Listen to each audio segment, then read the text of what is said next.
Good evening, ladies and gentlemen. Earlier today, I just got the information that they have arrested the leader of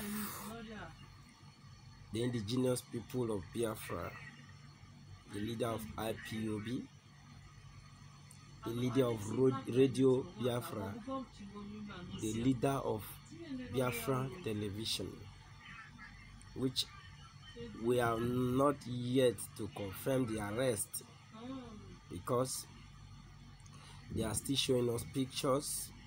We have not gotten the real video.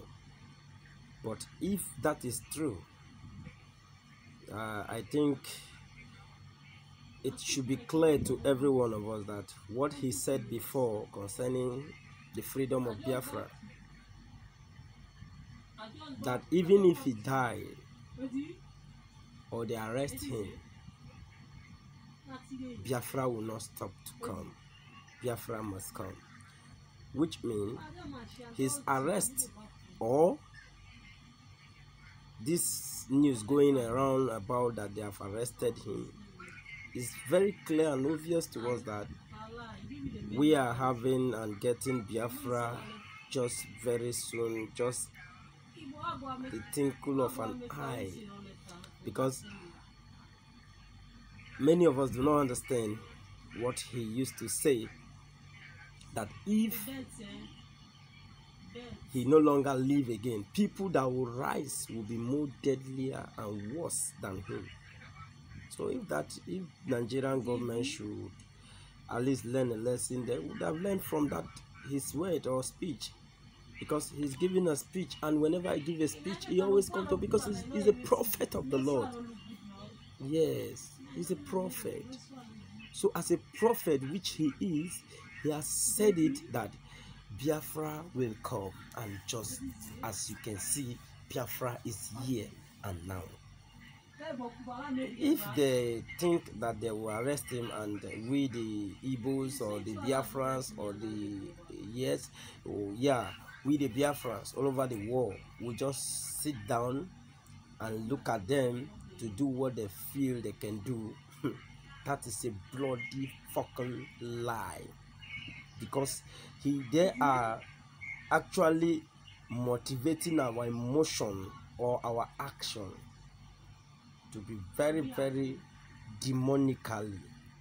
Because if I could remember what people have been saying concerning this Biafra, I believed we as human, we are ready. We are all ready. I mean, we are all ready to die for something than to live for nothing. Yes. So I don't know who this video may concern, but if you do believe that you are part of the indigenous people of Biafra, please, as you get this information, share it to your friends, even your enemies, which are Nigerian politicians. Yes, but they should always know that people are ready to die because of Biafra, because we are living in hell on earth. We are living in hell on earth as a Nigerian citizen. Travel all over the world with a fucking Nigerian passport. They will just be looking at you as an idiotic, elemental, intotos human being. I don't know the grammar which I'm speaking, but you that went to school or go to school or school go to you, I don't care. All the fucking Nigerian politicians that they claim that they went to school, they are educated, but they are very stupid with myopic thinking faculty. Oh, they believed that if they should arrest or they have arrested our leader, we are just going to stop and sit down and look at them and everything will just go like that. Bloody lie. You people are causing hell because Nigeria will live with nothing. One family, no retreat, no surrender. We better die all than for them to live. Thank you. I pause and I rest my case because Biafra is here. Bless everyone. Fuck the zoo.